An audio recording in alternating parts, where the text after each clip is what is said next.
एक बार फिर से स्वागत है आपका आत्मिक सफ़र में। मैं आप सभी का धन्यवाद करता हूं कि आपने हमारे कार्य को सराहा है, हमारे कंटेंट को लाइक किया है, शेयर किया है, हमारे चैनल को सब्सक्राइब किया है। आपके इन हर एक बातों से हमें हमारे कार्य में प्रोत्साहन मिलता है। निरंतर अपने प्रेम को बना कर रखिए। विशेष तौर पे मेरा निवेदन और आग्रह है कि ये समय पैंडेमिक सिचुएशन है और बहुत सारी जगह पे हमने अपने अजीज़ों को खोया है। विशेष तौर पे प्रभु के बहुत सारे दास प्रभु ने अपने पास बुला लिए हैं। उन शोकाकुल परिवारों के लिए, उन लोगों के लिए, उन विश्वासी भाई बहनों के लिए जो इस समय संक्रमण की मार झेल रहे हैं, हमें ज़रूरत है कि हम प्रार्थना करें।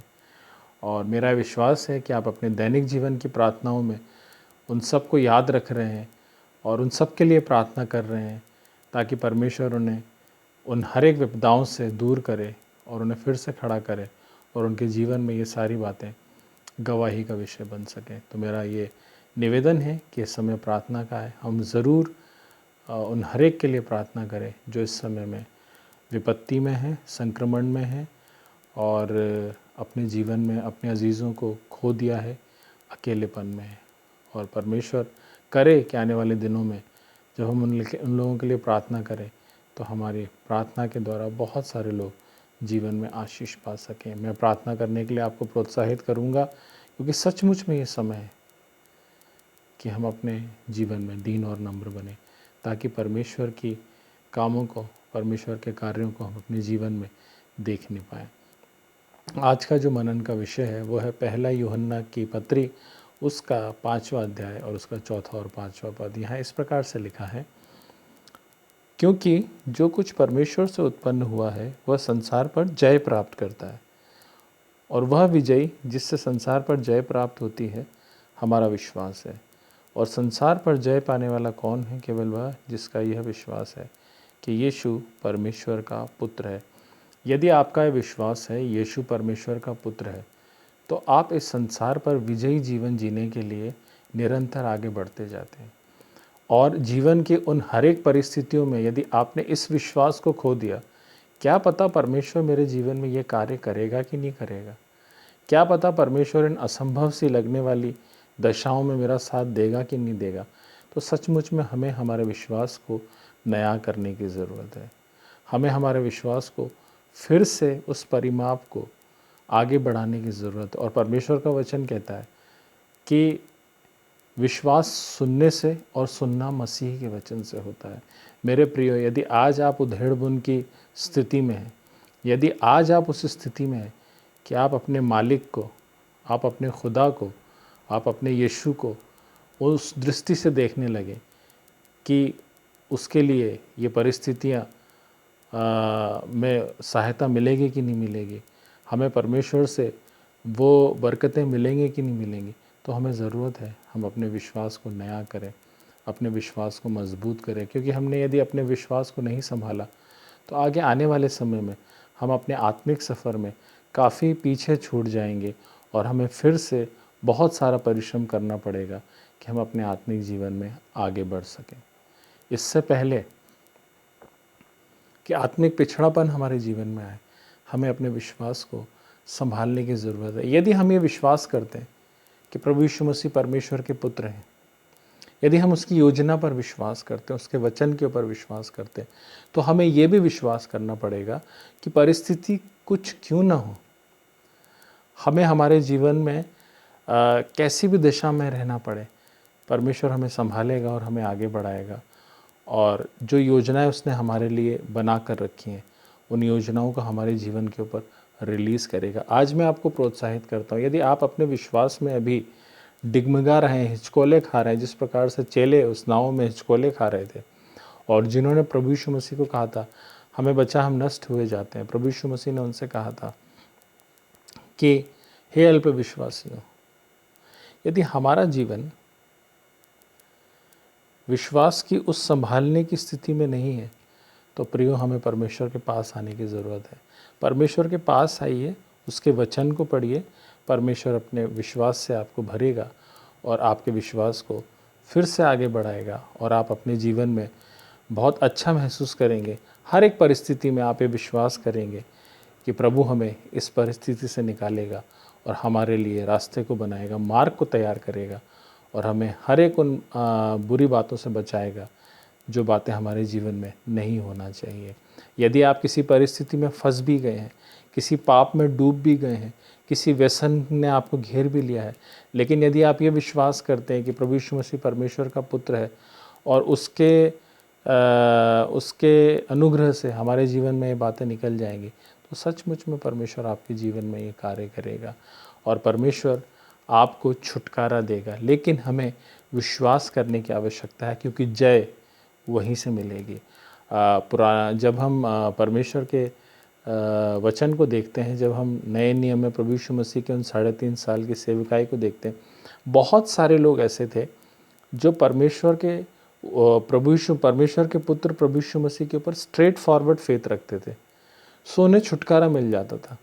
और प्रभु उनसे साफ साफ कहते थे कि जा, तेरे विश्वास ने तुझे चंगा किया। उनके पास इतना विश्वास रहता था। और विश्वास कैसे आता था? जब प्रभु अपने सुसमाचार में जब उन लोगों को खुदा का वचन बांटते थे और जब वो खुदा का वचन सुनते थे, सेंत में अपने जीवन में लेते थे, तो वो विश्वास उनके अंदर से उठने लगता था। और जब वो पूरा विश्वास लेके प्रभु यीशु मसीह के पास आते थे, तो वो अपनी समस्याओं से, अपनी बीमारियों से और अपने व्यसनों से और अपनी दुष्टात्माओं से छुटकारा पाते थे जो उनके जीवन में लग गई होती हैं। यदि हमारे जीवन में भी विश्वास की कमी है, यदि हमारे जीवन में भी वो परिमाण कम है, तो हमें अपने विश्वास को संभालना है। तो हम कैसे संभालें? हमें परमेश्वर के वचन से भरना होगा, ताकि परमेश्वर का वचन हमें छू सके और हम उसके ऊपर ईमान को ला सकें, हम उसके ऊपर विश्वास को कर सकें।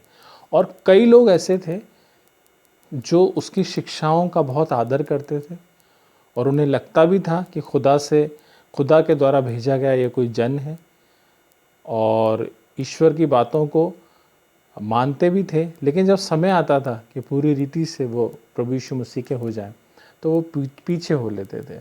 जिसमें से हम निकोदेमुस का उदाहरण देखेंगे।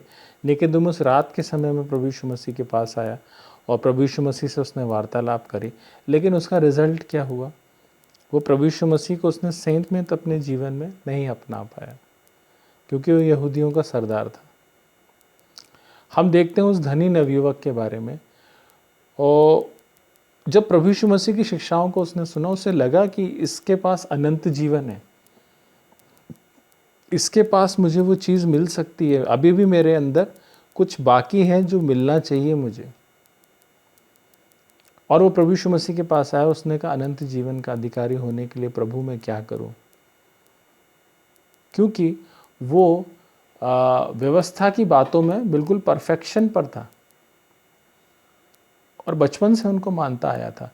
लेकिन जब समय आया, प्रभु ने कहा, इन सब को छोड़ दे, अपने धन को गरीबों में बांट दे और मेरे पीछे हो ले। वो उदास होकर उसके पीछे नहीं गया और उदास होकर अपने घर वापस चला गया। सो प्रियो, हमारी कैटेगरी कहाँ पर है? हमें विश्वास करते हैं प्रभु यीशु मसीह परमेश्वर का पुत्र है, अपने जीवन में आगे बढ़ते हैं और अपने जीवन में, अपनी परिस्थितियों में हम उस जय को प्राप्त करते हैं जो प्रभु यीशु मसीह ने हमारे लिए दी है। या हमारा विश्वास उनकी तरह है जो हम प्रभु को सच में अच्छा मानते हैं, अच्छा शिक्षक मानते हैं, खुदा का बेटा मानते हैं, सब कुछ मानते हैं, लेकिन हमें उसकी कुदरत पर विश्वास नहीं है। मेरे प्रियो, आज मैं आपको प्रोत्साहित करूँगा कि प्रभु यीशु मसीह की कुदरत पर विश्वास करें, परमेश्वर की योजना पर विश्वास करें, उस खुदा के बेटे पर विश्वास करें। वह आपको हर एक बंधनों से छुड़ाएगा। और यीशु मसीह के नाम से ऐसी कोई चीज़ नहीं है जो हो नहीं सकती, और ऐसा कोई बंधन नहीं है जो खुल नहीं सकता। यीशु मसीह के नाम से हर एक बंधन, हर एक बीमारी, हर एक निराशा और हर एक गुप्त बातें जिन्हें हम छोड़ नहीं सकते, वो सब हमारे जीवन से चली जाएगी यदि हम ये विश्वास करते हैं कि प्रभु यीशु मसीह परमेश्वर का पुत्र है। हम उसकी कुदरत पर विश्वास करते हैं। यीशु मसीह के ऊपर ईमान लाइए और अपने जीवन को विश्वास में आगे बढ़ाइए, ताकि आप आत्मिक सफ़र में आगे बढ़ सकें। आप आत्मिक सफ़र में आगे बढ़ते हुए अपने विश्वास में मैच्योर हो सकें। अपने विश्वास के परिमाण को हमें बढ़ाना पड़ेगा और उसका सीधा सीधा फार्मूला है कि हम परमेश्वर के वचन से अपने जीवन को भरने वाले बने, क्योंकि लिखा है विश्वास सुनने से और सुनना मसीह के वचन से होता है। जितना हम परमेश्वर का वचन पढ़ेंगे और मनन करेंगे, हम अपने विश्वास को आगे बढ़ाने में सहायक होंगे और हमारे जीवन में बहुत सारी गवाहियाँ क्रिएट होंगी और उनके द्वारा कई लोग आशीष को पाएंगे। इसलिए मसीहा के ऊपर ईमान लाइए और अपने विश्वास को आगे बढ़ाइए। एक गीत है जो मैं आपके लिए गाना चाहता हूँ और फिर हम अपनी इस चर्चा को विराम देंगे। चलिए शुरू करते हैं।